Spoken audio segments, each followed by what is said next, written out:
തന്റെ മണിപ്പേഴ്സിൽ നിന്നാണ് വീട്ടിലെ ചെലവ് നടത്തുന്നത് എന്ന കാരണം കൊണ്ടാ, താനാണ് വീട്ടിലെ ചെലവ് നടത്തുന്നത് എന്ന കാരണം കൊണ്ടാ മാതാപിതാക്കൾ നിങ്ങളുടെയും കെട്ടിയോളുടെയും ഭൃത്യന്മാരാവാൻ പാടില്ല, അടിമകളാകുന്ന ചുറ്റുപാടിലേക്ക് വരാൻ പാടില്ല. കരുതണം. പഠിച്ചിട്ടില്ലാത്ത ഈ ഉപ്പനെ തന്റെ പരിചയക്കാര് വരുമ്പോ ഒരു പക്ഷേ ഇതാരാന്ന് ചോദിച്ചാൽ അയൽക്കാരനാണെന്ന് പറഞ്ഞെങ്കിൽ അതിശയപ്പെടാനുണ്ടാവില്ല, അത്ഭുതപ്പെടാനുണ്ടാകില്ല. കാരണം എന്താ? ഇത് പറയുന്നതിലൊരു ബോറ്, എന്തോ ഒരു മാനക്കേട് അവന് തോന്നുന്നു ഇതെന്റെ വാപ്പയാണെന്ന് പറയാൻ. കാരണം ഇവന് ഗ്രേഡ് പൊങ്ങി എന്ന് തോന്നലാണ്. എങ്കിൽ ഇത്തരം മക്കൾ യഥാർത്ഥത്തിൽ ഏറ്റവും വലിയ അപകടമാണ് ഈ ചെയ്തു കൂട്ടുന്നത്. ഒരു നിലക്കും തന്റെ മാതാപിതാക്കളെ അവഗണിക്കുന്ന ചുറ്റുപാട്, നമുക്ക് ഉയർന്ന ശമ്പളവും അതുപോലെ ജോലിയുമൊക്കെ ആകുമ്പോഴേക്ക് ഗ്രേഡ് പൊങ്ങിപ്പോയി എന്ന തോന്നല് ഈ മാതാപിതാക്കളിൽ നിന്ന് അകലാൻ ഇവരെ പ്രേരിപ്പിക്കുന്നുണ്ടെങ്കിൽ ഈ വക പ്രവർത്തികളിൽ നിന്ന് എന്റെ ശബ്ദം കേൾക്കുന്ന സഹോദരന്മാർ, എന്റെ ശബ്ദം കേൾക്കുന്ന സഹോദരിമാർ വിട്ടുനിൽക്കണമെന്ന് ഞാൻ ഓർമ്മപ്പെടുത്തുകയാണ്.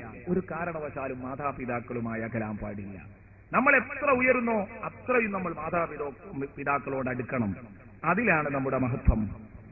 നമ്മളങ്ങ് ബിസി കൂടി, നമുക്ക് ആകെ ബിസിയാണ്. 24 മണിക്കൂറും അവൻ ഓടുകയാണ്, 365 ദിവസവും അവനൊരു ഒഴിവില്ല. എന്തിന്? തന്റെ മാതാപിതാക്കളെ ഒരു നോക്കുവെന്ന് കാണാൻ. വേറെ താമസിച്ച വീട്ടിൽ നിന്ന് ആഴ്ചയിൽ ഒരിക്കലെങ്കിലും ഈ മാതാപിതാക്കളോട് വന്നൊന്ന് റാഹത്തോടുകൂടെ ഒരു അരമണിക്കൂർ സംസാരിച്ചിരിക്കാൻ ഇവന് സമയമല്ല. അവരോടൊരു നല്ല സംസാരം പറയാൻ ഇവന് സമയമില്ല. എങ്കിലോ ഇവന്റെ തിരക്കാണ് ഇവൻ ഇതിനൊക്കെ കാരണം പറയുന്നതെങ്കിൽ ഈ സഹോദരൻ തന്നെ, ഈ ബിസിനസ്സുമാൻ, ഈ തിരക്ക് പിടിച്ച ശമ്പളക്കാരൻ, അവന്റെ പ്രേയസിക്കൊപ്പം കടൽക്കരയിൽ കറങ്ങാൻ അവന് സമയം കിട്ടാതെയില്ല. പാർക്കുകളിൽ സമയം ചെലവിടാൻ അവന് സമയം കിട്ടാതിരുന്നിട്ടില്ല. ഷോപ്പിങ്ങും ടൂറുപോക്കും മുടങ്ങിയിട്ടില്ല. അതിനൊക്കെ ഹോളിഡേ ആഘോഷിക്കാൻ പാർക്കുകളിലും മറ്റും പോകാൻ അവനും അവന്റെ കെട്ടിയോൾക്കും സമയമുണ്ട്. സമയക്കുറവ് ഒന്നിനു മാത്രം ഈ വൃദ്ധരായ മാതാപിതാക്കളുടെ ഓരത്ത് വന്ന് അവരുടെ ചാരത്ത് വന്നിരുന്നു ഒരു അരമണിക്കൂർ റാഹത്തോടെ അവരുടെ മനസ്സ് സന്തോഷിപ്പിക്കുന്ന രൂപത്തിൽ അവരോടൊന്ന് സംസാരിക്കാൻ ഇതിന് സമയം കാണണം. ചിലർ ഉമ്മാനുപ്പാനും ഒക്കെ പണം കൊണ്ടൊക്കെ നല്ലോണം സഹായിക്കാറുണ്ട്, നല്ലോണം നോക്കുന്നവരുണ്ട്. മാസം 100 അയച്ചു കൊടുക്കാറുണ്ട്. അയച്ചു കൊടുക്കാത്തവരുടെ ഗതി അതിലേറെ ബുദ്ധിമുട്ടാണ്. നല്ല ശമ്പളവും കാര്യമൊക്കെ ഉള്ളവര് ഉമ്മാക്കുപ്പാക്കൊക്കെ പണം കാര്യമൊക്കെ അയച്ചു കൊടുക്കും. പക്ഷേ ആ ഉമ്മയുപ്പിയായിട്ട് യാതൊരു ബന്ധമില്ലാത്തൊരവസ്ഥ. അതായത് നേരത്തെ പറഞ്ഞതുകൊണ്ട് പൈസ കൊണ്ട് കിട്ടാത്ത, നേടാൻ കഴിയാത്ത ഒന്ന് ഇവിടെ നേടുന്നുണ്ട്. അതെന്താ? മനസ്സിന്റെ സമൃദ്ധിയാണ്. സമൃദ്ധിയാണത്. സയ്യിദുനാ വ ഹബീബുനാ മുഹമ്മദുർ റസൂലുള്ളാഹി സ്വല്ലല്ലാഹു അലൈഹി വസല്ലമ തങ്ങൾ പറഞ്ഞു, അല്ലാഹുവിന്റെ ഹബീബ് പരിചയപ്പെടുത്തുകയുണ്ടായി, ലൈസൽ ഗിനാ അൻ കസറത്തിൽ അറദ് വലാകിന്നൽ ഗിനാ ഗിനൻ നഫ്സ്. ചരക്കുകളുടെ ആധിക്യത്തിലല്ല സമൃദ്ധി. ലൈസൽ ഗിനാ അൻ കസറത്തിൽ അറദ്, സമൃദ്ധി എന്ന് പറയുന്നത് ചരക്കുകളുടെ ആധിക്യത്തിലല്ല, മറിച്ച് വലാകിന്നൽ ഗിനാ ഗിനൻ നഫ്സ്, മറിച്ച് സമൃദ്ധി നിങ്ങളുടെ മാനസിക സമൃദ്ധിയാണ് കേട്ടോ. സമൃദ്ധി ഇതെല്ലായിടത്തും ബാധകമാണ്. മാതാപിതാക്കൾ എന്നല്ല, ദാമ്പത്യ ജീവിതത്തിൽ നമുക്ക് നന്നായി പറയണം. റസൂലുള്ളാഹി സ്വല്ലല്ലാഹു അലൈഹി വസല്ലം തങ്ങൾ പറഞ്ഞ ഈ ഹദീസ് കൂടുതൽ പ്രസക്തമാകുകയാണ്. ഭാര്യയ്ക്ക് സാമ്പത്തിക കാര്യങ്ങളൊക്കെ ചെയ്തു കൊടുത്താൽ മാത്രം പോരാ, മനസ്സ് സന്തോഷിപ്പിക്കണം. മാതാപിതാക്കളുടെ മനസ്സ് സന്തോഷിപ്പിക്കണം. മാനസിക സമൃദ്ധിയില്ലെങ്കിൽ പിന്നെ എന്തുണ്ടായിട്ടും കാര്യമില്ല. നേരം മത്സ്യവും മാംസവും കഴിച്ചതുകൊണ്ട് സംഗതി നടക്കൂല. നല്ല അടിപൊളി ഫുഡ് കഴിച്ചതുകൊണ്ട് സംഗതി നടക്കൂല. നിർബന്ധമായും മനസ്സിന് സന്തോഷം വേണം. എന്റെ മോനോട് സ്നേഹമുണ്ടെന്ന് ഈ ഉമ്മക്കും ഉപ്പക്കും തോന്നിയേ പറ്റൂ. അത് തോന്നിക്കാൻ നമുക്ക് കഴിയണം, നമ്മുടെ ഇടപെടൽ കൊണ്ട് സാധിക്കണം എന്ന് സുഹൃത്തുക്കളോട് പ്രത്യേകം ഓർമ്മപ്പെടുത്താൻ ആഗ്രഹിക്കുകയാണ്. എങ്കിലോ ഇന്ന് മാതാപിതാക്കൾ നമ്മുടെ ഈ അവഗണനക്കൊക്കെ മൂകസമ്മതം മൂളി പാവങ്ങൾ കഴിഞ്ഞുകൂടുന്നു എന്നതാണ് സത്യം.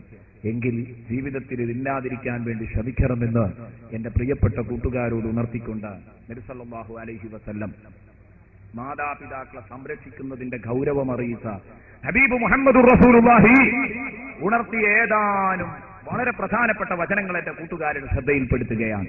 ബഹുമാനപ്പെട്ട ബൈഹഖി ഉദ്ധരിക്കുന്നു, റവൽ ബൈഹഖിയു عن ابن عباس رضي الله عنهما أن رسول الله صلى الله عليه وسلم قال നബി സല്ലല്ലാഹു അലൈഹി വസല്ലമ തങ്ങൾ പറഞ്ഞു, ഒരു ദിവസം ഇബ്നു അബ്ബാസ് പറയാൻ, നബി തങ്ങൾ പറഞ്ഞു, മാമിൻ വലദിൻ ബാരിൻ. നല്ല ശ്രദ്ധേയമായ ഒരു ഹദീസാണ്. മുഅ്മിനീങ്ങളെ, ശരിക്ക് ഹൃദയം കൊണ്ട് ചിന്തിക്കും നിങ്ങൾ ഈ കാര്യം, മനസ്സിൽ തട്ടി ചിന്തിക്കണം. നബി തങ്ങളുടെ ഈ ഹദീസൊക്കെ തിരൂരങ്ങാടിയിൽ ഏതെങ്കിലും മാതാപിതാക്കൾ അവഗണിക്കുന്ന ഒരു സഹോദരന്റെ മനസ്സിലേക്ക് കടന്നു കിട്ടിയാൽ, അല്ലെങ്കിൽ മാതാപിതാക്കളുമായി നല്ല ബന്ധം പുലർത്തുന്ന, കൂടുതൽ നല്ല ബന്ധം പുലർത്താൻ സഹായകമായി ഈ ഹദീസൊക്കെ മാറിയാൽ, ഞാൻ ഇത്രയും പ്രയാസപ്പെട്ട് ഇവിടെ പ്രസംഗിച്ചതിന് അർത്ഥമുണ്ടായി. ഇത്രയും വലിയ ചെലവോടുകൂടെ ഈ വേദിയൊരുക്കിയവരുടെ അധ്വാനത്തിന് ഫലമുണ്ടായി. എന്റെ കൂട്ടുകാരിവിടെ ഒത്തുകൂടിയതിന് ഫലമുണ്ടായി. എന്താണ് ഈ പറഞ്ഞത്? നബി തങ്ങൾ പറയുന്നു, മാമിൻ വലദിൻ ബാരിൻ യൻദുറു ഇലാ വാലിദൈഹി നദറത റഹ്മത്തിൻ ഇല്ലാ കതബല്ലാഹു ലഹു ബികുല്ലി നദറത്തിൻ ഹജ്ജതൻ മബ്റൂറാ. ഖാലൂ വഇൻ നദറ കുല്ല യൗമിൻ മിഅത മറ. ഖാല നഅം അല്ലാഹു അക്ബർ വഅത്യബ് സദഖ റസൂലുള്ളാഹി. എവിടെന്നാ സുഹൃത്തേ ഇതൊക്കെ കിട്ടുക? വേറെ ഏതെങ്കിലും ഒരു മതങ്ങളിൽ ഇത്ര മൂല്യമുള്ള സംഗതി പറയാൻ ഏതെങ്കിലും മതങ്ങൾക്ക് കഴിഞ്ഞിട്ടുണ്ടോ? അത്രയും വലിയ മൂല്യങ്ങൾ. എന്താ ഈ പറഞ്ഞ വിഷയം? ഒന്ന് അതിന്റെ അർത്ഥം ഒന്ന് നോക്കൂ. മാമിൻ വലദിൻ ബാരിൻ ബിവാലിദൈഹി. മാമിൻ വലദിൻ ബാരിൻ, മാതാപിതാക്കൾക്ക് ഗുണം ചെയ്യുന്ന ഒരൊറ്റ കുട്ടിയുമില്ല. ഏതൊരു കുട്ടിയാണോ മാതാപിതാക്കൾക്ക് ഗുണം ചെയ്യുന്നത്, എന്നിട്ടോ മാമിൻ വലദിൻ ബാരിൻ, ഉമ്മക്ക് വേണ്ട ഗുണമൊക്കെ ചെയ്യുന്ന ഒരു കുട്ടി, യൻദുറു ഇലാ വാലിദൈഹി, അവന്റെ മാതാപിതാക്കളുടെ മുഖത്തേക്ക് അവൻ നോക്കുകയില്ല. നദറത റഹ്മ, കാരുണ്യത്തിന്റെ നോട്ടം, സ്നേഹപുരസരം തന്റെ മാതാവിന്റെ മുഖത്തേക്കൊന്ന് നോക്കാൻ സന്മനസ് കാണിക്കുന്ന ആരുണ്ടോ? ഇല്ലാ കതബല്ലാഹു ലഹു ബികുല്ലി നദറത്തിൻ ഹജ്ജതൻ മബ്റൂറ. ഓരോ നോട്ടത്തിനും ഒരു സ്വീകാര്യോഗ്യമായ ഹജ്ജിന്റെ പ്രതിഫലം അല്ലാഹു അവന് നൽകുമെന്ന് സയ്യിദുനാ മുഹമ്മദുർ റസൂലുള്ളാഹി. ഒരു ഹജ്ജ് ചെയ്യണമെങ്കിൽ ഹജ്ജിന് പണമടച്ചവരുണ്ട്, പോകാൻ ഒരുങ്ങി നിൽക്കുന്നവരുണ്ട്. എത്രയാ നിങ്ങൾക്ക് നഷ്ടം എന്ന് പറഞ്ഞാൽ, ഹജ്ജ് ചെയ്യാതെ ഇമ്മാനും പാപ്പാനും നോക്കി ഒപ്പിക്കാൻ നോക്കണ്ട കേട്ടോ. ഇത് പ്രതിഫല പറഞ്ഞു, പ്രതിഫലത്തിന്റെ കാര്യമാണ്. അത്രയും ഒരു ഹജ്ജിന് കിട്ടുന്ന പ്രതിഫലം, 1,00,000 രൂപ മുടക്കി ഒരു ഹജ്ജ് ചെയ്താൽ കിട്ടുന്ന പ്രതിഫലം ഉമ്മാനി ഉപ്പാനി മുഖത്തേക്ക് സന്തോഷത്തോടെ എന്നാൽ നോക്കിയാൽ കിട്ടും.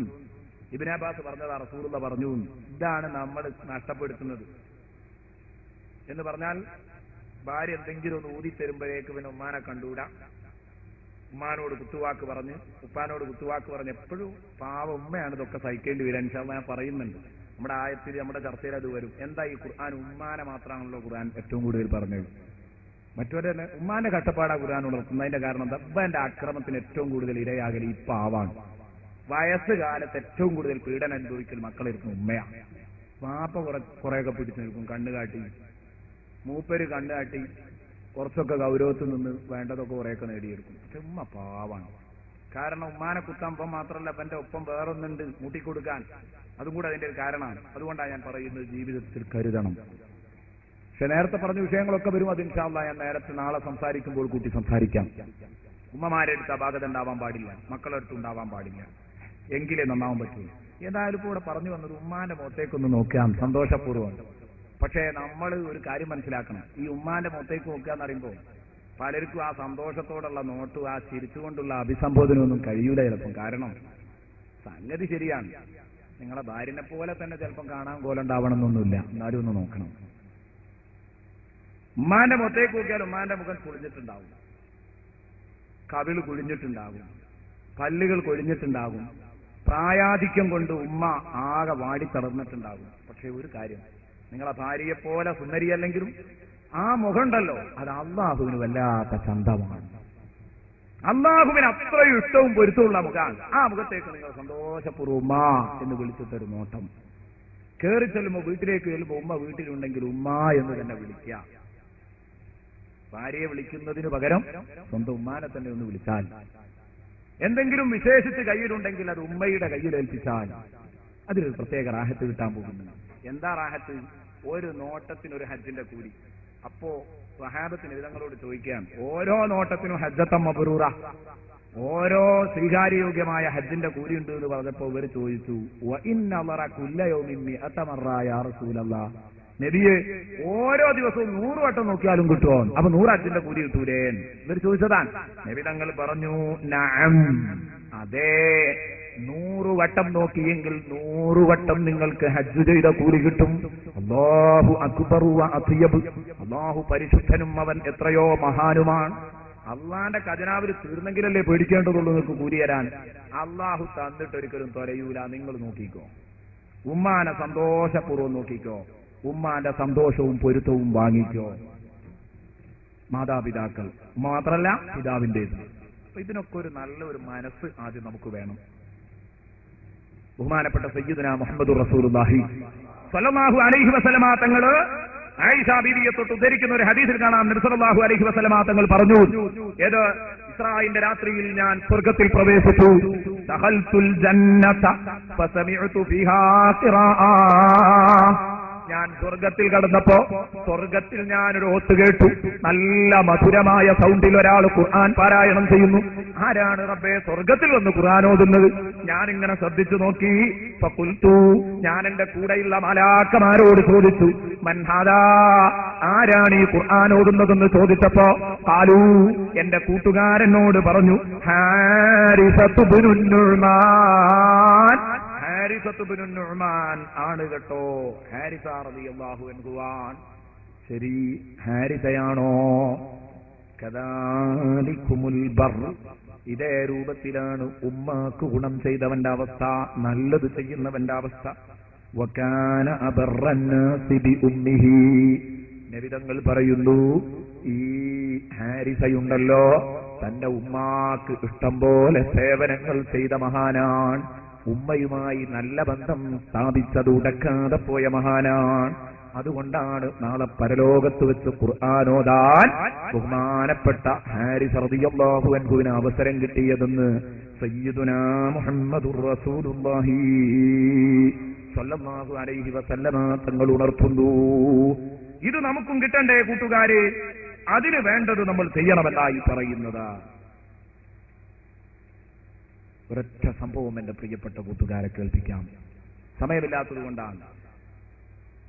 സൂറത്തുൽ ബഖറയിൽ നൽകിയ ഒരു സൂചന, മാതാപിതാക്കളെ നോക്കിയാൽ കിട്ടുന്ന അനുഗ്രഹത്തെക്കുറിച്ച് സൂറത്തുൽ ബഖറ ഒരു വലിയ സൂചന നൽകി സംസാരിക്കുന്നുണ്ട്. മൂസ നബി അലൈഹി സ്വലാത്തു വസ്സലാമിന്റെ സംഭവത്തിൽ. അതെന്താ? ബനൂ ഇസ്രായേലിൽ ഉണ്ടായിരുന്ന ഒരു സാലിഹായ മനുഷ്യൻ, മുമ്പ് ബനൂ ഇസ്രായേലിൽ ജീവിച്ചിരുന്ന ഒരു സാധുവായ മനുഷ്യൻ. ആ മനുഷ്യൻ, യാക്കൂബ് സന്തതികളിൽപ്പെട്ട ഈ മനുഷ്യൻ അള്ളാഹുവിനെ ആരാധിച്ചുകൊണ്ട് പടച്ച റബ്ബിന് ഇഷ്ടമില്ലാത്തത് മുഴുവനും ജീവിതത്തിൽ നിന്ന് ഒഴിവാക്കി ജീവിച്ചു. അവസാനം ഈ സുഹൃത്തിനൊരു ഏകപുത്രനുണ്ട്, ഒറ്റ പുത്രനാണ്. രണ്ടാമത്തെ ഒരു കുഞ്ഞില്ല.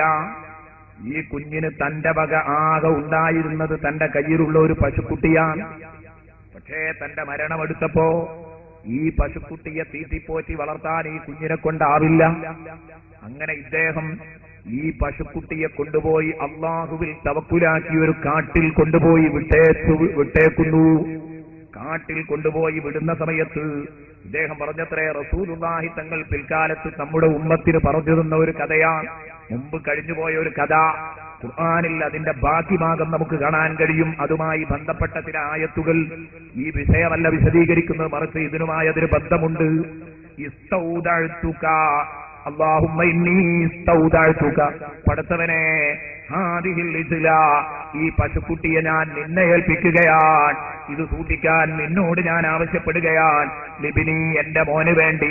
മത്തായ കുബുറു, എപ്പോഴാണോ എന്റെ മോൻ വലുതായി വളർന്ന് വലുതാകുന്നത് അന്ന് ഈ പശുക്കുട്ടിനെ എന്റെ മോനെ ഏൽപ്പിച്ചു കൊടുക്കണം എന്ന് പറഞ്ഞ് ഈ പശുക്കുട്ടിയെ കാട്ടിൽ വിട്ടു. എന്നിട്ട് കാട്ടിൽ വിട്ടതിന്റെ ശേഷം ഈ മനുഷ്യരിതാ പോരുന്നു. അദ്ദേഹം കുറച്ചു കഴിഞ്ഞു, അദ്ദേഹം മരിച്ചു. പശുക്കിടാവ് കാട്ടിൽ നിന്ന് കാട്ടിലെ കായ്ക്കനികളും അതുപോലെ പച്ചിലകളും തിന്ന് പശുക്കുട്ടി തടിച്ചു കൊടുത്തു. ആ പശുക്കിടാവ് അവിടെ വളർന്നുകൊണ്ടിരിക്കുന്നു. ഇന്നത് നല്ല കൊഴുത്ത ഒരു പശുവായി മാറിയിട്ടുണ്ട്. ഇദ്ദേഹം മരിച്ചു ദിവസങ്ങൾ പിന്നിട്ടു, വർഷങ്ങൾ പിന്നിടുന്നു. ആളുകളെ കാണുമ്പോൾ ആളുകളുടെ ആരെങ്കിലും ദൃഷ്ടിയിൽപ്പെട്ടാൽ പശു ഓടി കാട്ടിലേക്ക് തന്നെ മറഞ്ഞു പോകും, കാട്ടിലേക്ക് തന്നെ മറഞ്ഞൊളിക്കും. ആളുകൾക്ക് പിടുത്തം കൊടുക്കില്ല, വേട്ടക്കാർക്ക് കിട്ടില്ല. ഒരു കാട്ടുപശുവിനെ പോലെ ഇതിൽ വളരുന്നു. അങ്ങനെ ഈ കുട്ടിയുടെ അവസ്ഥ എന്തായിരുന്നു? ഇവൻ ഇങ്ങനെ വലുതായി പ്രായപൂർത്തിയൊക്കെ ആയി ഇങ്ങനെ വരുമ്പോ ഇവൻ ഉമ്മാക്ക് നന്നായി സേവനം ചെയ്യും. വകാന ബാറൻ ബി ഉമ്മിഹി, വളരെ ചെറുപ്പത്തിൽ തന്നെ ഉമ്മനെ നന്നായി നോക്കി. വകാന യുഖസിമു ലൈലഹു സലാസത അജ്സാ, തന്റെ രാത്രിയെ മൂന്നായി വീതിച്ചു. രാത്രി 3 ഭാഗാക്കി വെച്ചു. യുസല്ലി സുലുസൻ വയനാമു സുലുസൻ വയജ്ലിസു ഇൻദ റഅസി ഉമ്മിഹി സുലുസാ. 3-1 ഭാഗം നിസ്കരിക്കും, 3-1 ഭാഗം ഉറങ്ങും, 3-1 ഭാഗം എഴുന്നേറ്റ് ഉമ്മയുടെ തലക്കം പുറത്തിരിക്കും. എന്താ ചെറിയൊരു കുട്ടിയുടെ അവസ്ഥയാണിത്? യുസല്ലി സലാസ, യുസല്ലി സുലുസാ, യുസല്ലി സുലുസാ വയനാമു സുലുസാ. അതുപോലെ 1/3 ഉറങ്ങും. വയജ്ലിസു ഇൻദ റഅസിഹി സുലുസാ, ഉമ്മയുടെ തലക്കം പുറത്തിരിക്കും 3-1 ഭാഗം. ഇങ്ങനെ കഴിഞ്ഞുകൂടി പൈദാസ്ബഹ, നേരം പുലർന്നാലോ ഉമ്മക്ക് വല്ലതും സംഭവിച്ചോ, ഉമ്മക്ക് വല്ലതും വേണോ, വെള്ളം വേണോ, ഭക്ഷണം വേണോ എന്ന് ചോദിച്ച് ഉമ്മക്ക് ഹിദുമത്തുമായി ഉമ്മയുടെ തലക്കം പുറത്തിരിക്കും. പ്രത്യേകിച്ച് രോഗമൊന്നും ഉണ്ടായിട്ടല്ല ഈ ഇരുത്തം, ഉമ്മയുടെ പൊരുത്തം കിട്ടാനാ, ഉമ്മയെ അങ്ങേയറ്റത്തെ സ്നേഹമുള്ളതുകൊണ്ടാണ്. അങ്ങനെ നേരം പുലർന്നാൽ ഇവൻ ഇതാ നേരെ പോകുന്നു. ഇന്തലഖ ഫയഹ്തതിബു, പുറപ്പെട്ടു പോയി കാട്ടിൽ പോയി വിറക് ശേഖരിക്കും. എന്നിട്ട്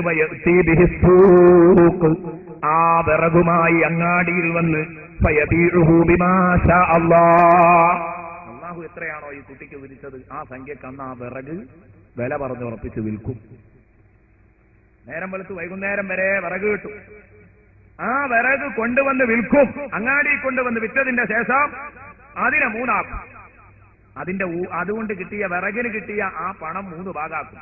വയതസദ്ദഖു ബിസുലുസിഹി, 3-1 സദഖ ചെയ്യും. വയഅകുലു സുലുസഹു, 3-1 തിന്നും. എന്ന് പറഞ്ഞാൽ വീട്ടിലേക്ക് സാധനങ്ങൾ വാങ്ങിപ്പോരും, ഉമ്മക്കും തനിക്കും കഴിക്കാൻ. അല്ലാതെ ഏതെല്ലാം ഹോട്ടലിൽ പോയി ഭക്ഷണം കഴിക്കുകയല്ല, പുറത്തു പോയി താൻ മാത്രം കഴിക്കുകയല്ല. വയഅകുലു സുലുസഹു വയുഅതി ഉമ്മഹു സുലുസാ, 3-1 ഡിപ്പോസിറ്റായി ഉമ്മയുടെ അടുത്ത് സൂക്ഷിക്കാൻ വേണ്ടി അവിടെ കൊടുക്കും. ഇത് നമ്മുടെ സമ്പാദ്യമായി എടുത്തു വെക്കണം. ഈ രൂപത്തിൽ ഈ കുട്ടി ഇങ്ങനെ വളർന്നു വരുമ്പോ ഉമ്മക്ക് ഇത് ഓർമ്മയുണ്ട്. ഏത് ഉപ്പ തനിക്ക് വേണ്ടി ഒരു പശുക്കുട്ടിയെ അള്ളാഹുവിൽ തവക്കുലാക്കി വിട്ടേച്ചത്. ഈ കുട്ടിയാണെങ്കിലോ ഉമ്മനെ നല്ലപോലെ അനുസരിക്കുന്നുമുണ്ട്. ഇതിന്റെ പ്രതിഫലമായി അള്ളാഹു ഇതാ ഈ കുട്ടിക്ക് ഇത് തിരിച്ചു കൊടുക്കാൻ പോകുന്നു. ഉമ്മ ഒരു ദിവസം ഈ മോനെ വിളിച്ചിട്ട് പറഞ്ഞു, മോനെ ഇന്ന അബാക വറസക റിജ്ലതൻ ഇസ്തൗദഅഹ അല്ലാഹ് ഫീ റൈളതി കദാ വകദാ, മോനെ ഇന്നാലിന്ന കാട്ടിൽ നിന്റെ വാപ്പ നിനക്ക് വേണ്ടി ഒരു പശുവിനെ അനന്തര സ്വത്തായി ഉപേക്ഷിച്ചിട്ട് പോയിട്ടുണ്ട്. മോനെ അതിനെ അള്ളാഹുവിനെ ഏൽപ്പിച്ചിരിക്കുകയാണ്, അതിനെ സൂക്ഷിക്കാൻ വേണ്ടി അള്ളാഹുവിനെ ഏൽപ്പിച്ചു നിന്റെ ഉപ്പ.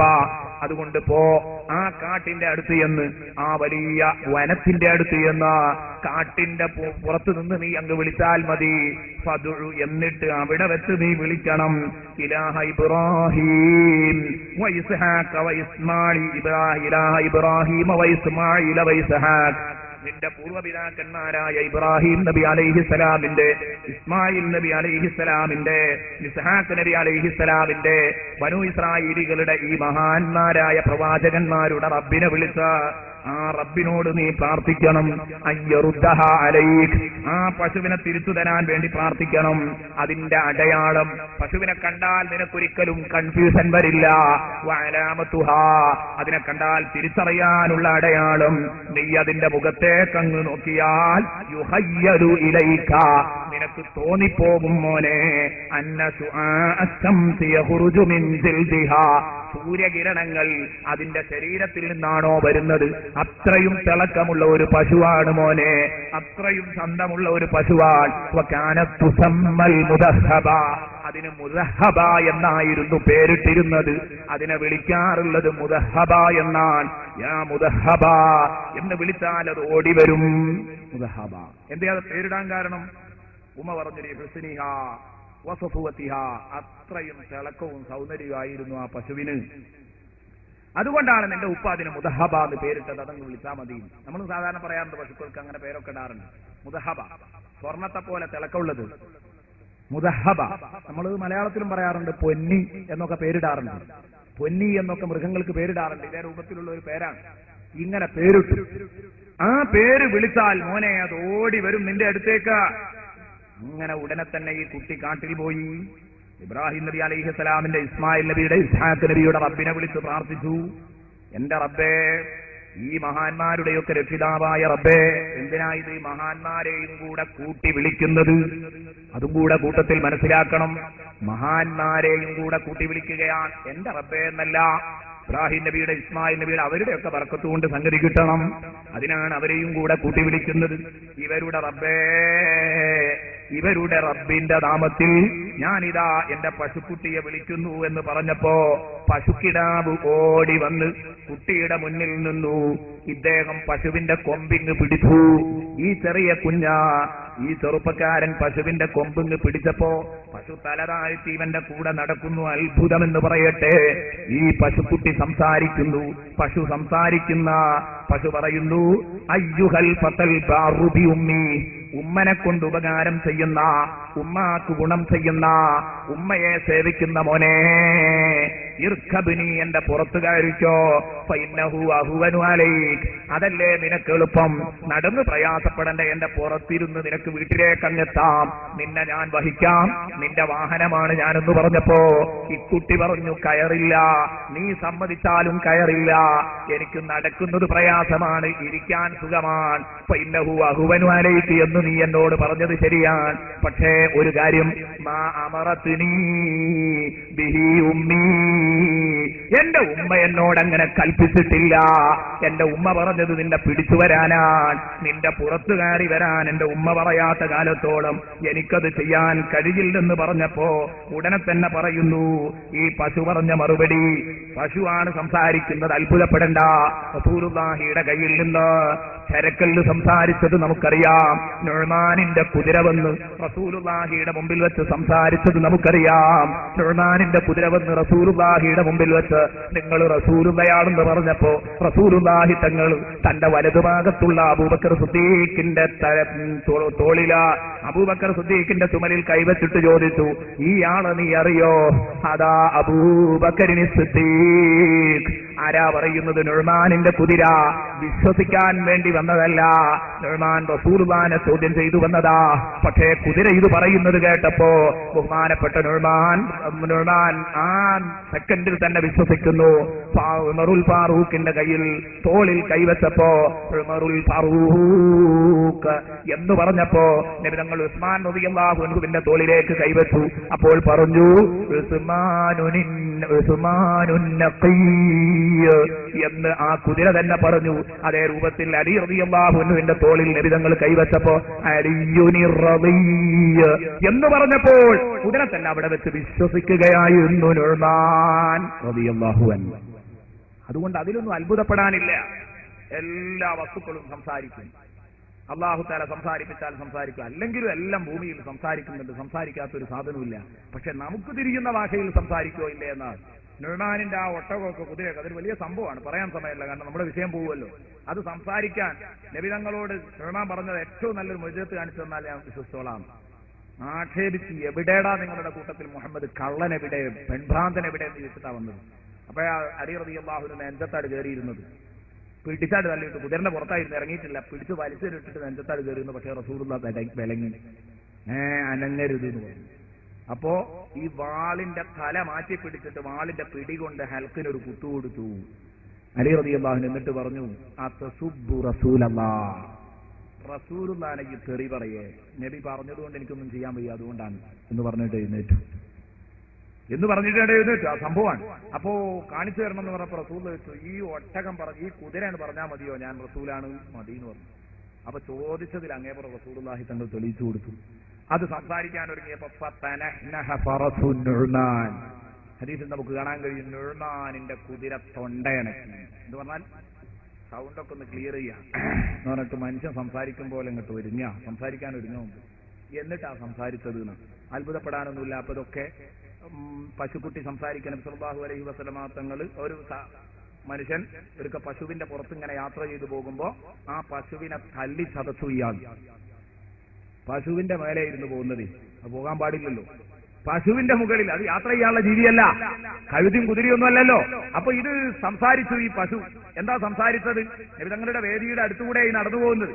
അപ്പൊ പറഞ്ഞു, എന്താ പറഞ്ഞത്? മനുഷ്യ, യാ റജുൽ മാ ഖുലിഖതു ലിഹാദാ വല്ലാഹി മാ ഖുലിഖതു ലിഹാദാ, അല്ലാഹുവാണ് സത്യം, എന്നെ പഠിച്ചത് ഇതിനല്ലട്ടോ, വാനം കയറാനല്ല, എന്നോട് കയ്യാത്ത പണിയെടുപ്പിക്കരുത്, ഇതിനല്ലടോ എന്നെ പഠിച്ചത്, ഞാൻ വേണമെങ്കിൽ പാല് ചുരത്തി തരും, ഇത്ര കടുപ്പ് എന്നോട് ചെയ്യല്ലാന്ന് പറഞ്ഞു. അപ്പൊ സഹാബത്തൊക്കെ പറഞ്ഞു, സുബ്ഹാനല്ലാഹ് ബഖറത്തുൻ തതകല്ലം. സഹാബത്ത് പറഞ്ഞു, തദ്കിറത്തുൽ മുഹിബ്ബീൻ ഫി അസ്മാഇ സയ്യിദുൽ മുർസലീൻ എന്ന ഗ്രന്ഥത്തിൽ അബൂ അബ്ദുല്ലാഹി റസായി ഈ സംഭവം ഉദ്ധരിക്കുന്നത് കാണാം. ഹിജ്റ 8-ാം നൂറ്റാണ്ടിൽ ജീവിച്ച മഹാനാണ് അദ്ദേഹം. ഈ സംഭവം എഴുതിയത് കാണാം, ഈ ഹദീസ് എഴുതിയത് കാണാം. അപ്പൊ ഇവരൊക്കെ പറഞ്ഞു, സുബ്ഹാനല്ലാഹ് ബഖറത്തുൻ തതകല്ലം, സുബ്ഹാനല്ലാഹ് ഒരു പശു സംസാരിക്കുന്നു. ഉടനെ നബി തങ്ങൾ സദസ്സെന്ന് പറഞ്ഞു, എന്ത്? ആമൻതു ബിഹി അന വ അബൂബക്കർ വ ഉമർ ഖാല റസൂലുള്ളാഹി. നബി തങ്ങൾ പറഞ്ഞു, ആ യാഥാർത്ഥ്യമുണ്ടല്ലോ, ഇപ്പം കണ്ട അത്ഭുതമുണ്ടല്ലോ, അത് ഞാൻ നേരത്തെ വിശ്വസിച്ചതാണ്. എന്റെ കൂട്ടുകാരൻ അബൂബക്കറിനും ഉമറിനും, കൂട്ടുകാർക്ക് അബൂബക്കറിനും ഉമറിനും ഇത് വിശ്വസിക്കാൻ പ്രയാസമുണ്ടാവില്ല. നോക്കൂ, എനിക്ക് വിശ്വസിക്കാൻ കഴിയും, എന്റെ അബൂബക്കറിന് വിശ്വസിക്കാൻ കഴിയും, ഉമറിന് വിശ്വസിക്കാൻ കഴിയും, റസൂലുള്ളാഹി. അപ്പൊ അങ്ങനെയൊക്കെ സംസാരിക്കാം, അത്ഭുതപ്പെടേണ്ടതില്ല. സംസാരിച്ചു ഈ മൃഗം. ഉടനെ തന്നെ ഈ പശു പറഞ്ഞു, വല്ലാഹി ലൗ റകിബ്തനി മാ കുൻത തഖ്ദിറു അലൈ. മോനെ, അങ്ങനെ ശരിയായി പറഞ്ഞു, അഥവാ എങ്ങാനും എന്റെ പുറത്ത് കയറിയിരുന്നെങ്കിൽ നിന്നെ വഹിക്കാൻ എനിക്ക് കഴിയൂല, ഉറപ്പാ. വല്ലാഹി ലൗ റകിബ്തനി മാ കുൻത തഖ്ദിറു അലയ്യ അബദ, ഒരിക്കലും എന്റെ മേൽ പിന്നീട് നിനക്ക് ആപതാകൂലായിരുന്നു, ഞാൻ നിന്നെയൊക്കെ കുടഞ്ഞെറിഞ്ഞ് പോകേണ്ടടുത്തേക്ക് പോകും, എന്നെ കിട്ടൂലായിരുന്നു. അതുകൊണ്ട് മോനെ, ഈ ഉമ്മാൻ അനുസരിക്കുന്നത് എനിക്ക് വല്ലാത്ത സന്തോഷം തോന്നി. ഇന്നക ലൗ അമർതൽ ജബല ഫൻതലിക് ഫഇന്നക ലൗ അമർതൽ ജബല അൻ യൻഖലിയ മിൻ നസ്രിഹി ലൻഖലഅ ലിബിർരിക ബിഉമ്മിക. നീ വേണമെങ്കിൽ പോയിക്കോ, പോയിട്ട് ആ മലയോടൊന്ന് അങ്ങോട്ട് മാറിക്കൂ എന്ന് പറഞ്ഞാൽ നിന്റെ ഉമ്മൻ അനുസരിക്കുന്നതിന്റെ ബർക്കത്ത് കൊണ്ട് മാറിക്കണം എന്ന് പറഞ്ഞാൽ മലയോട് മാറും. അത്രയും നീ ഉമ്മാൻ അനുസരിക്കുന്നുണ്ട് എന്ന് പറഞ്ഞു. ഈ സംഭവമാണ്. ഏതാവട്ടെ പ്രിയപ്പെട്ട കൂട്ടുകാരെ, അതിനെയും കൂട്ടി ഉമ്മയുടെ അടുത്തെത്തി. ഉമ്മയുടെ അടുത്തെത്തിയപ്പോ സമയം കഴിഞ്ഞു തുടങ്ങാണ്. പെട്ടെന്ന് ഇനി ചുരുക്കാണ്, വലിയൊരു സംഭവമാണ്, ചുരുക്കി പറയട്ടെ. 12 മണിയോടുകൂടെ നമ്മുടെ സദസ്സ് അവസാനിപ്പിക്കണം. ഉമ്മയുടെ അടുത്തെത്തിയപ്പോ ഉമ്മ പറഞ്ഞു, മോനെ, ഇനി നീ ഒരു കാര്യം ചെയ്ത ആളാണ്, കുറച്ച് മൂലധനം ഉണ്ടാക്കിയിട്ട് എന്തെങ്കിലും ഒരു ഏർപ്പാട് തുടങ്ങാൻ നമുക്ക്. മോനെതിനെ കൊണ്ടുപോയി വിറ്റാളാണ്. നിന്റെ നിസ്കാരവും അതുപോലെ ഈ വിറക് വെട്ടലും, രാത്രി വിറക് വെട്ടി കൊണ്ടുവരലും, അത് വിൽക്കലും, പിന്നെ നിസ്കരിക്കലും എല്ലാം കൂടെ മോന് ക്ഷീണാകുന്നുണ്ട്. അതുകൊണ്ട് ആരാധനക്ക് തടസ്സമാകണ്ട, മോൻ പോയിട്ട് ഇതിനെ വിറ്റോ, എന്നിട്ട് അതിന് നമുക്ക് എന്തെങ്കിലും ഒരു ഏർപ്പാടാക്കി പോകാന്ന് പറഞ്ഞപ്പോ കുട്ടി ചോദിച്ചു, ബിക്കം അബിയുഹായാവുന്നി, ഉമ്മ എത്ര രൂപയ്ക്കാണ് അത് വിൽക്കേണ്ടത്? 3 ദീനാർ കിട്ടേക്ക് കൊടുത്തോന്നാണ്. അതിന്റെ അന്നത്തെ നടപ്പുവിലയാണ് അങ്ങനെയുള്ള ഒരു സാധനത്തിന് 3 ദീനാർ കിട്ടേക്ക് കൊടുത്തോറാണ്. അത് തന്നെ നീ എന്നോടൊന്ന് ചോദിക്കണം കച്ചവടം ഉറപ്പിക്കുമ്പോ. അങ്ങനെ അങ്ങാടി പോയി. അങ്ങാടിക്കാണ് പോകുമ്പോ ചന്തയിൽ എത്തുന്നതിന് മുമ്പ് അല്ലാഹു ഒരു മലക്കിനെ വിട്ട് പരിശോധിക്കുന്നു, പരീക്ഷിക്കുന്നു. മലക്ക് വന്നിട്ട് ചോദിച്ചു, ബിക്കം മഹാദിഹി, ഇതിന് എത്ര ഉറുപ്പ്യക്കാരി കൊടുക്കാന്ന് വെച്ചു. 3 ദീനാർ കിട്ടിയാൽ കൊടുക്കും, പക്ഷെ ഉമ്മാനോടൊന്ന് ചോദിക്കണം. ഇയാൾ പറഞ്ഞു, അതൊന്നുമില്ല, ഉമ്മാനോട് ചോദിക്കാതെയാണെങ്കിൽ 6 ദീനാർ തരാന്ന് പറഞ്ഞു. 6 ദീനാർ തരും, ഉമ്മാനോട് ചോദിക്കാൻ പാടില്ല. അപ്പൊ ഈ കുട്ടി പറഞ്ഞ മറുപടി, ലൗ അഅ്തൈതനി വസ്നഹാ ദഹബാ ലം ആഖുദ്ഹു ഇല്ലാ ബിറിദാ ഉമ്മി. നീ ഇതിനെ തൂക്കിയിട്ട് ഇതിന്റെ തൂക്കത്തിന് കണ്ട് സ്വർണം കെട്ടി തന്നിട്ട് കാര്യമില്ല, എന്റെ ഉമ്മാന്റെ തൃപ്തിയില്ലാതെ മോനെ ഞാൻ അത് തരൂലാന്ന്. മനുഷ്യൻ ഈ കുട്ടിക്ക് ഉമ്മയെ അനുസരിക്കുന്നതിലുള്ള നിർബന്ധ ബുദ്ധിയാണ് നിങ്ങൾ പരിശോധിക്കേണ്ടത്. അങ്ങനെ പറഞ്ഞു, എന്നാൽ ഈ ഉമ്മാനോട് ചോദിച്ചു വന്നത്. ഉമ്മാനോട് ചെന്നിട്ട് പറഞ്ഞു, ഇതിനെ 8 ദീനാറിന് ഒരാൾ 6 ദീനാറിന് ചോദിക്കുന്നുണ്ട്, കൊടുക്കട്ടെ എന്ന് വെച്ചു. ആ മോനെ കൊടുത്തോ, സന്തോഷം എന്ന് പറഞ്ഞു. ആ സാധനത്തെയും കൊണ്ട് ഓടി വന്നു. പക്ഷേ വീണ്ടും ഇത് 6 ദീനാറിന് വിൽക്കാം, സമ്മതമാണ് എന്ന് പറഞ്ഞപ്പോ ഇദ്ദേഹം പറഞ്ഞു, 6 അല്ല 12 തരാം, ഉമ്മാന്റെ സമ്മതം തരാതെ തരണം. ഇതെന്താ പരിപാടി? പറഞ്ഞതിലും വില പേശി കുറക്കല. ഇത് ഇരട്ടി കൊടുക്കുക. 12 തരം ഉമ്മാന്റെ സമ്മതമല്ലാതെ തരണം. അത് പറ്റൂല. ഇതിലധികം വിൽക്കണമെങ്കിൽ എനിക്ക് എന്റെ ഉമ്മാനോട് ചോദിക്കണം. ഉമ്മയുടെ അടുത്ത് എന്ന് വിവരം പറഞ്ഞു. അപ്പൊ ഉമ്മ പറഞ്ഞു, മോനെ, ഇന്നല്ലദീ യഅതീക മലക്കും ഫീ സൂറത്തി ആദമിയ്യിൻ, നിന്റെ അടുത്ത് വരുന്ന ആ മനുഷ്യനുണ്ടല്ലോ, അതൊരു മനുഷ്യനല്ല, മനുഷ്യരൂപത്തിലുള്ള ഒരു മലക്കാണെന്നാ എനിക്ക് മനസ്സിലാകുന്നത്. യുജർരിബുക, നിന്നെ പരീക്ഷിക്കുകയാണ്, പരിശോധിക്കുകയാണ് മോനെ. അതുകൊണ്ട് ഇതാ അത്താക്ക, ഇനി ആ മലക്ക് നിന്നെ കാണാനിടയായാൽ ആ മലക്കിനോട് നീ ഒരു ചെറിയ മുശാവറ നടത്തിക്കാളാ.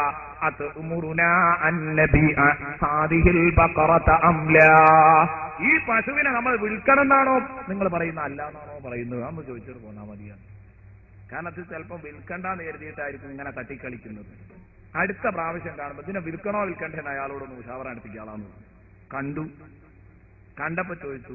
എന്റെ ഉമ്മ പറഞ്ഞതേ, നിങ്ങൾ സുഖകരമായൊരു വരവല്ല ഈ വരവ് വരുന്നത്, അതുകൊണ്ട് ഇത് വിൽക്കണോ വിൽക്കണ്ടെന്ന് ഒരു തീരുമാനമാക്കി തരാൻ പറഞ്ഞതാണ്. അപ്പൊ കുട്ടിനോട് പറഞ്ഞു, എന്നാ ഇനി പോയിട്ട് ഉമ്മാനോട് പറഞ്ഞാളാ. ആഗതൻ പറഞ്ഞു, മോനെ, നീ ഒരു കാര്യം ചെയ്ത, ഇതിനെയും കൊണ്ട് നീ പോകുക, വീട്ടിലേക്ക് തന്നെ തിരിച്ചു പോവുക. എന്നിട്ട് ഉമ്മയോട് പറയും, അംസിക്കി ഹാദിഹിൽ ബഖറ ഫഇന്ന മൂസ ഇബ്ന ഇംറാൻ യസ്തരീഹാ മിൻകി ലിഖതീലിൻ യുഖ്തലു ഫീ ബനി ഇസ്രായീൽ. ബനു ഇസ്രായേലിന് ഒരു അജ്ഞാത ജഡം ഉണ്ടാകാൻ പോകുന്നുണ്ട്. ആരോ കൊന്നിടും, അജ്ഞാത ജഡമായിരിക്കും. ആരാണ് ഘാതകൻ എന്നറിയില്ല. ബനു ഇസ്രായേലിന് കൊല്ലപ്പെടാൻ പോകുന്ന ഒരു ആളുടെ പേരിൽ, ഒരു അജ്ഞാത ജഡത്തിന്റെ പേരിൽ അത് തിരിച്ചറിയാൻ ഈ പശുവിന് ആവശ്യം വരും. ഈ പശുവിനെ കിട്ടിയാൽ ആരാണ് ഈ മനുഷ്യനെ കൊന്നതെന്ന് തിരിച്ചറിയും. അങ്ങനെ ഒരു മഹാസംഭവം ഇനി സംഭവിക്കാൻ പോകുന്നുണ്ട് മോനെ. ആ സംഭവത്തിലേക്ക് അതുവരെ നിന്റെ ഉമ്മനോട് ഇതിനെ തീറ്റിപ്പോറ്റി വളർത്താൻ പറയ്. അന്ന് മൂസ ഇബ്നു ഇമ്രാൻ, ഇമ്രാനിന്റെ മകൻ മൂസ നബി അലൈഹിസ്സലാം എന്തു ചെയ്യും? നിന്റെ ഉമ്മയോട് ഇതിനെ വാങ്ങും. ഫലാ തബിഉഹ, അന്ന് നീ ഇതിനെ കൊടുക്കണ്ട, വിൽക്കണ്ട. ഇല്ലാ ബിമിൽഇ മസ്കിഹാ ദഹബാ, ഇല്ലാ ബിമിൽഇ മസ്കിഹാ ദഹബാ. മസ്ക് ജിൽദ്, അതിന്റെ തോല് നിറയെ സ്വർണം കിട്ടിയാലല്ലാതെ, അതിന്റെ തോല് അറുത്ത് പൊളിച്ചിട്ട് തോലിങ്ങോട്ട് എടുത്തിട്ട് ആ തോല് മുഴുവൻ പൊതിയാനുള്ള സ്വർണം കിട്ടിയെങ്കിലേ കൊടുക്കേണ്ടതുള്ളൂ. ഈ സംഗതിക്ക് ഇതിനെ വാങ്ങിക്കൊണ്ടുപോയിന്ന പിൽക്കാലത്ത് ആ സംഭവമാണ് ഏത് ചെയ്യുന്നത്? സൂറത്തുൽ ബഖറയിലെ 67 മുതൽ 73 വരെയുള്ള ആയത്തുകൾ നമ്മെ പഠിപ്പിക്കുന്നത് ഈ സംഭവമാണ്. പ്രിയപ്പെട്ട കൂട്ടുകാരെ, ആ ആയത്തിന്റെ അർത്ഥമൊന്ന് ജസ്റ്റ് ഒന്ന് പറഞ്ഞിട്ട് എന്റെ പ്രിയപ്പെട്ട കൂട്ടുകാരെ നമുക്ക് ഇന്നത്തെ വേദി അവസാനിപ്പിക്കാം. ഇവിടെ 67 മുതൽ 73 വരെയുള്ള ആയത്തുകൾ ഇതാണ്. അങ്ങനെ ഈ അത്ഭുത സംഭവം സംഭവിച്ചു. ബനു ഇസ്രായേൽ ഒരാൾ കൊല്ലപ്പെടുന്നു, ഒരു അജ്ഞാത ജഡം കാണുന്നു. ആരാണ് കൊന്നതെന്നറിയില്ല. ഇത് തിരിച്ചറിയണം. അവർ മൂസ നബിയുടെ അടുത്ത് വന്നിട്ട് പറഞ്ഞു, ഇതിന് പരിഹാരമുണ്ടാക്കണം, നീ പ്രവാചകനല്ലേ.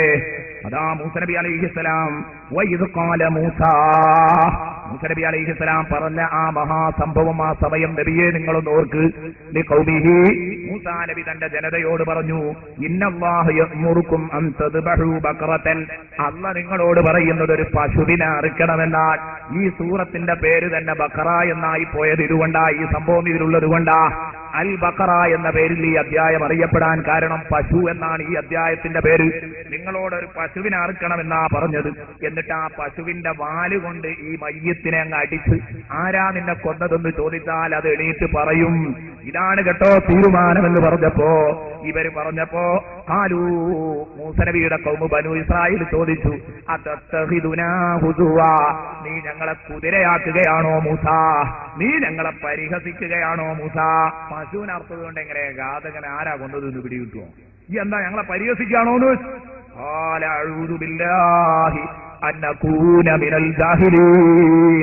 അപ്പോൾ മൂസ നബി പറഞ്ഞു, അഊദു ബില്ലാഹ്, ഞാൻ അല്ലാഹുവിനോട് അഭയം തേടുന്നു, അന്നകൂന മിനൽ ജാഹിലീൻ, ഞാൻ ഒരിക്കലും വിവരദോഷികളിൽ പെട്ടുപോകൂല, അതിന് അല്ലാഹുവിനോട് അഭയം ചോദിക്കുന്നു. പരിഹസിക്കുക എന്നുള്ള വിവരദോഷികളെ പണിയാ, ഞാൻ മനുഷ്യനെ പരിഹസിക്കാറില്ല എന്ന് പറഞ്ഞു. അത് അങ്ങനെയുള്ള വിഭാഗത്തിൽ പെട്ടുപോകുന്നതിനെ തൊട്ട് അല്ലാഹുവിനോട് അഭയം തേടുന്നതിന് അഊദു ബില്ലാഹ് മഅദല്ലാഹ് എന്ന് പറഞ്ഞു. ഖാലു, അതാ അടുത്ത ആയത്ത് പറയുന്നു, ഖാലു ദുഉ ലനാ റബ്ബക യുബയ്യിൻ ലനാ മാഹി. ഖാലു, അവർ പറഞ്ഞു, ദുഉ ലനാ റബ്ബക, എന്നാ നിന്റെ റബ്ബിനോട് പ്രാർത്ഥിക്കൂ, ചോദിക്കു മൂസ, യുബയ്യിൻ ലനാ മാഹി, അള്ള ഞങ്ങൾക്ക് വ്യക്തമാക്കി തരട്ടെ മാഹിയ ആ പശുവിന്റെ സ്വഭാവം എന്താണെന്ന്. പശു എന്ന് പറഞ്ഞാൽ പോലെ എങ്ങനെയുള്ള പശു എന്ന് പറഞ്ഞു തരണം. എന്താണ് ആ പശു? ഉടനെ ബഹുമാനപ്പെട്ട മൂസ നബി അലൈഹിസ്സലാം പറഞ്ഞു, അള്ളാഹുവിനോട് ചോദിച്ച് മനസ്സിലാക്കിയിട്ട് പറഞ്ഞു കൊടുക്കുന്നു. ഇന്നഹു യഖൂലു ഇന്നഹാ ബഖറത്തുൻ ലാ ഫാരിമുൻ വലാ ബിക്റുൻ അബാനും ബൈന ദാലിക് ഫഫ്അലൂ മാ തുഅ്മറൂൻ. എന്തേ പറഞ്ഞത്? ഇന്നഹു യഖൂലു, അള്ളാഹു പറയുന്നു, തീർച്ചയായിട്ടും അള്ളാഹു പറയുന്നു, ഇന്നഹാ നിങ്ങളോട് അറുക്കാൻ നിർദ്ദേശിച്ച പശുവുണ്ടല്ലോ, ബഖറത്തുൻ അതൊരു പശുവാൻ, ലാ ഫാരിമുൻ അത് കൂടുതൽ പ്രായം ചെന്ന് ചടച്ച പശുവല്ല, അത് ഏതല്ല വൃദ്ധയല്ല, അങ്ങേ അറ്റം പ്രായം ചെന്ന ഒരു കിഴവിയല്ല ഈ പശു. അതുപോലെ തന്നെ വലാ ബിക്കുറുൻ വളരെ ചെറുപ്പക്കാരിയുമല്ല, അവാനും ബൈനദാലിക് രണ്ടിന്റെയും ഇടയിലുള്ള ഒരു ഇടത്തരം പശുവാൻ. പറ്റ പ്രായം കൂടിയതുമല്ല പറ്റ ചെറുതുമല്ല എന്ന് പറഞ്ഞാൽ ഇക്കുട്ടിന്റെ കയ്യിലുള്ള പശുവിനെ കുറിച്ചാണല്ലോ പറയുന്നത്. അവിടേക്കാട് എത്തണം. അവാനും ബൈനദാലിക് രണ്ടിന്റെയും ഇടയില്, ഇതിന്റെ ഇടയിൽ ഒരു ഇടത്തരം പശുവാൻ. അതുകൊണ്ടൊരു കാര്യം നിങ്ങളോട് കൽപ്പിച്ചതാണ് ചെയ്താൽ അന്ന് ചോദിക്കണ്ടോന്ന്. ഫഫ്അലൂ മാ തുമറൂൻ, നിങ്ങളോട് കൽപ്പിക്കപ്പെട്ടത് അങ്ങ് ചെയ്തോളൂ എന്ന് പറഞ്ഞു. അങ്ങനെ അവരെന്ത് ചെയ്താൽ മതിയായിരുന്നു ഈ വിഷയം പൂർത്തിയാകാൻ? ഒരു ഇടത്തരം പശുവിനെ വാങ്ങി അർത്താൽ മതിയായിരുന്നു. പക്ഷെ ഇവര് പിന്നെ ബനൂ ഇസ്രായേലല്ലേ, എന്തായാലും ഇങ്ങനെ മൂക്കുകൊണ്ട് കല്ലെടുപ്പിക്കുന്ന പണിയായിരുന്നു ഇവർക്ക്. മൂസ നബി അലൈഹി ഇസ്ലാമിനെ കൊണ്ട് നട്ടിൻകോഴിയും പറയിപ്പിക്കുന്ന ഒരു വിഭാഗമായിരുന്നു. ഇവർ പറഞ്ഞു കാലു ദുഉലനാ റബ്ബക എന്നല്ല, അങ്ങോട്ടൊക്കെ എത്തണമല്ലോ നമ്മുടെ കുട്ടിയുടെ കയ്യിലുള്ളത് തന്നെ കിട്ടണമെങ്കിൽ. കാലു അവർ പറഞ്ഞു ദുഉലനാ റബ്ബക, ഒന്നും കൂടെ നിന്റെ റബ്ബിനോട് ദുആ ചെയ്യ്, യുബയ്യിൻ ലനാ മാ ലൗനുഹാ അതിന്റെ കളർ എന്താണെന്ന് അല്ലാഹു വ്യക്തമാക്കി തരട്ടെ. ആ പശുവിന്റെ കളർ എന്താണ്? ഖാല ഇന്നഹു യഖൂൽ, മൂസ നബി പറഞ്ഞു, അല്ലാഹു പറയുന്നത്, ഇന്നഹാ ബഖറത്തുൻ സഫറാ അത് മഞ്ഞ പശുവാൻ. പൊന്നി എന്ന ഓമനപ്പേരിട്ട്, മുദഹബ എന്ന ഓമനപ്പേരിട്ട് പൊന്നിന്റെ കളറിലുള്ള പശു. ഇന്നഹാ ബഖറത്തുൻ സഫറാ അത് മഞ്ഞ നിറത്തിലുള്ള പശുവാൻ. ഫാഖിഉൽ ലൗനുഹാ മറ്റ് കളറുകളൊന്നും അതിലേക്ക് മിക്സ് ആയിട്ടില്ല, അതിന്റെ കളർ തനിച്ച കളറാണ്, നല്ല കടുത്ത കളറാണ്, മഞ്ഞ കളറാണ്. തസുറുൻ നാദിരീൻ നോക്കുന്നവർക്ക് നല്ല ചന്തം തോന്നും, നോക്കുന്നവരെ കണ്ണഞ്ചിപ്പിക്കുന്ന പശുവാൻ. തസുറുൻ നാദിരീൻ എന്ന് പറഞ്ഞു. വീണ്ടും അവർ വന്നിട്ട് പറയുന്നു, കാരണം ഇവരെ ഈ ചോദ്യം കൊണ്ട് അത് ഗൗരവം കൂടി പോയത്. വീണ്ടും ഇവർ ചോദിച്ചു, ഖാലു ഉദ്ഉ ലനാ റബ്ബക യുബയ്യിൻ ലനാ മാ ഹി, ഒന്നും കൂടെ നിന്റെ റബ്ബിനോട് ചോദിക്ക്, യുബയ്യിൻ ലനാ അവൻ ഞങ്ങൾക്ക് വ്യക്തമാക്കി തരട്ടെ, മാഹി എന്താണ് ആ പശുവിന്റെ സ്വഭാവമെന്ന്. ഇന്നൽ ബഖറ തശാബഹ അലൈനാ പശു ഞങ്ങളുടെ പേരിൽ കൺഫ്യൂഷനായി പോയിരിക്കുന്നു. ഇപ്പൊ ഈ ഗുണങ്ങളൊക്കെ ഉള്ള പശുവിനെ തെരഞ്ഞു നോക്കുമ്പോ അങ്ങനെ ആകെ കൺഫ്യൂഷൻ ആകുക, ഏതാണെന്നൊരു പിടുത്തം കിട്ടുന്നില്ല. മഞ്ഞ നിറത്തിലുള്ള ഒരുപാട് പശുക്കളുണ്ട്, ഏതാണ് ഇന്നൽ ബഖറ തശാബഹ അലൈനാ പശു ഞങ്ങളുടെ മേൽ കൺഫ്യൂഷൻ ആയിരിക്കുന്നു, പറഞ്ഞു തരണം. വഇന്നാ ഇൻഷാ അല്ലാഹു ലമുഹ്തദൂൻ അല്ലാഹു ഉദ്ദേശിച്ചാൽ ഞങ്ങൾക്ക് മാർഗത്തിലെത്താൻ കഴിയും, നീ ഒരു മാർഗം കാണിച്ചു തരണം മൂസ. ഒന്നും കൂടെ ചോദിക്കാം. അവസാനത്തെ സ്റ്റെപ്പാണ്. ബഹുമാനപ്പെട്ട മൂസ നബി പറഞ്ഞു, ഇന്നഹു യഖൂലു ഇദാ തീർപ്പ് കൽപ്പിക്കുകയാണ്. അല്ലാഹു പറഞ്ഞു, ഇന്നാ ബഖറത്തുൻ ആ പശു, ആ മഞ്ഞ പശുവില്ലേ, അതിലാ ദലൂലുൻ തുസീറുൽ അർള ഭൂമിയെ ഉഴുതുമറിച്ച് പണിയെടുത്ത് ചടച്ച പശുവല്ല. ലാദലൂലുൻ ചടച്ച പശുവല്ല. തുസീറുൽ അർള ഭൂമിയെ ഇളക്കിമറിക്കുന്ന, ഭൂമി ഉഴുതുമറിച്ച എന്ന് പറഞ്ഞാൽ ഉഴുതുമറിക്കാൻ ഉപയോഗിച്ച പൂട്ടിയ പശുവല്ല. വലാത്തസ്തിൽ ഹർസ അന്ന് കൃഷികൾ ഉണ്ടായിരുന്നത് ഈ പശുക്കളെ ഉപയോഗിച്ച്, മൃഗങ്ങളെ ഉപയോഗിച്ചായിരുന്നു.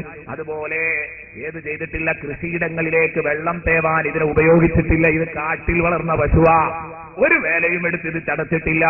വലാത്തസ്തിൽ ഹർസ കൃഷിയിടത്തിലേക്ക് ജലസേചനം നടത്താൻ ഉപയോഗിക്കാത്ത, ഭൂമി ഉഴുതുമറിക്കാൻ ഉപയോഗിക്കാത്ത, ചടക്കാത്ത പശുവാൻ. മുസല്ലമത്തുൻ എല്ലാ ന്യൂനതകളിൽ നിന്നും രക്ഷപ്പെട്ടതാണ്. ലാ സിയത ഫിഹാ അതിന്റെ ദേഹത്തിലേക്ക് അങ്ങ് നോക്കിയാൽ ഒരു പാണ്ട് പോലും കാണാൻ കഴിയില്ല.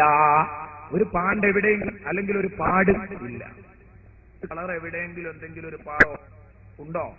എങ്കിലും ഒരു പുളി അതിന്റെ ദേഹത്തിലുണ്ടോ? ഇല്ല. നല്ല തെളിഞ്ഞ മഞ്ഞ. അവര് പറഞ്ഞു, ഇപ്പൊ നീ സത്യം ഞങ്ങൾക്ക് കൊണ്ടുവന്ന് തന്നിരിക്കുന്നു. ഈ പശുവിനെ നമുക്ക് പിടുത്തം കിട്ടി. ആ ഒരു പശു അവിടെ ഉണ്ട് റെഡി, ഈ കുട്ടിന്റെ കയ്യിലുള്ള പശു. അങ്ങനെ അവരതിന് അങ്ങനെ ചെയ്യാൻ അവരെടുക്കാറില്ലായിരുന്നു. അങ്ങോട്ട് എത്തിയിട്ട് വേണം. വഇദ് ഖതൽതും നഫ്സൻ ഫദ്ദാറതും ബിഹാ, നിങ്ങളൊരു ശരീരത്തെ വധിച്ചു എന്നിട്ട് നിങ്ങൾ തർക്കിച്ചുകൊണ്ടിരിക്കുമ്പോൾ തർക്കിച്ചുകൊണ്ടിരിക്കുകയായിരുന്നു. അല്ലാഹു മുഖത്തുമാ തുൻതുമുൻ വെക്കുന്ന രഹസ്യങ്ങൾ അല്ലാഹു കൊണ്ടുവരും. ഫഖുൽനാ, അങ്ങനെ അവരോട് പറഞ്ഞു, യംരിബൂ, നിങ്ങൾ ആ ബോഡി, ആ ബോഡിയെ, ആ മരിച്ചു കിടക്കുന്ന ശബ്ദം ബിഹാ, ഈ പശുവിന്റെ ഭാഗമെടുത്തിന്റെ വാരത്തടിച്ചു. അതേ രൂപത്തിൽ അല്ലാഹു തആല മരിച്ചവരെ ഹയാത്താക്കി കാണിച്ചു തരും. യുരീക്കുമായാത്തിഹി, അല്ലാഹുവിന്റെ ദൃഷ്ടാന്തങ്ങൾ കാണിച്ചു തരും. ഇവിടെ ഒരുപാട് ശ്രദ്ധിക്കാനുണ്ട്, ഇതിലേക്ക് കടന്നു വരും. ലഅല്ലക്കും നിങ്ങൾ ചിന്തിക്കാൻ വേണ്ടി. അങ്ങനെ ആ മനുഷ്യൻ എഴുന്നേറ്റിട്ട് പറഞ്ഞു, ഖതലനീ ഫുലാൻ ഫുലാൻ, എന്നാലിനെ ആളാക്കുന്നത് അതിന്റെ പേരിൽ അയാളുടെ മൂത്താപ്പയുടെ മോനെയാണ് അയാളെ കൊന്നത്. അർത്ഥമാക്കിയം കൊടുത്തും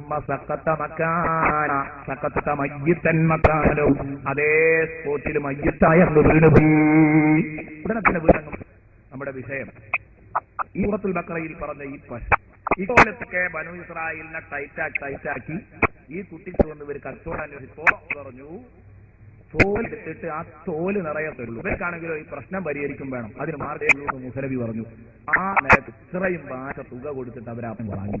കുട്ടിക്ക് നേടേണ്ടത് ഉമ്മാനെ ഗോളം ഏത് ചെയ്തതുകൊണ്ടാണ് എന്ന ഈ ആയത്തിന്റെ തഫ്സീറുകളിൽ മഹാന്മാർ എഴുതിയ ആ സംഭവം ഈ ആയത്തിന്റെ നമുക്ക് നാളെ സഹായിക്കാൻ എത്തിക്കൊണ്ട് വളരെ പ്രധാനപ്പെട്ട കുറച്ച് കാര്യവും കൂടെ പറയാനുണ്ടായിരുന്നു. ഇൻഷാ അല്ലാഹ് നാളെ പറയും. ഉമ്മാനെ വൃത്താലുള്ള പിന്നെ കഴിഞ്ഞിട്ട് മാതാപിതാക്കൾ ബാത്റൂം എന്നിവ വൃത്തിയുക്തവുമാക്കാൻ ഫ്രണ്ട് ഫ്ലോർ ആൻഡ് ടോയ്ലറ്റ് ഫ്രണ്ടിന്റെ അതുല്യമായ അഴുക്കും രോഗാണുക്കുമെതിരെ അധികം പ്രവർത്തിക്കുന്നു. ഈച്ച, പാറ്റ മുതലായ ചെറുപ്രാണികളെ അകറ്റാൻ friend floor and toilet cleaner. നിർമ്മാതാക്കൾ ടോട്രാക് കോഴിക്കോട്. ഫോൺ 3043009387 അലക്ക് ഇനി ഏറെ എളുപ്പം. സുരക്ഷിതവുമായ അലക്കിന് സെമി ലിക്വിഡ് ക്ലോത്ത് വാഷ്. അലപ്പോൾ കൈകൾക്ക് പുകച്ച് ചൊറിച്ചിലോ ഉണ്ടാകുന്നില്ല, വസ്ത്രങ്ങളുടെ നിർമങ്ങുന്നില്ല. Semi liquid cloth wash. നിർമ്മാതാക്കൾ ടോട്ടൽ ഇന്നോവേഷൻ,